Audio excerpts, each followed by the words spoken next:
Do you know we had one of the largest cattle farming in Roxham many years ago? I believe you. Most people don't know it, but I No, mean, you but I believe sit you. with the people in Roxham, and they'll tell you about the As you largest cattle said, farming. we decided that, oh, all of a sudden, you know, service and tourism is our business. We were number one for quite a number of decades. And so we just figured we didn't need that anymore. And there was a spit for spat between the government at that time and the entrepreneurs who owned the cattle farms and so on. And there was a big argument, and you know, they were forced out of business. But you have to be smart. Now, going back, when you look at Brazil, you look at Colombia, they have a lot of cattle, a lot of beef, right?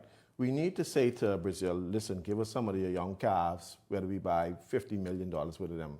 We grow them in Long Island, we grow them in Exuma, so that we can raise our own cattle farm, so that when we eat our meat, our steak, our ribs, that comes right from the Bahamas. And I'll tell you, one of the things you got to be careful also is that when you're raising livestock, is what you feed these animals. So if you're feeding them GMO, genetically modified organisms, feed grains, when they ingest that, it gets into their cellular system. When you eat that, your enzymes break that down. That gets into your system. That's the genetically modified organism. So the point I'm trying to make is that whatever we do, it has to be organic. We have to move away from these genetically modified foods. Because when you look at the Bahamas, we have one of the highest cancer rate in the world, the highest, the fourth in the world in diabetes, and hypertension is another story.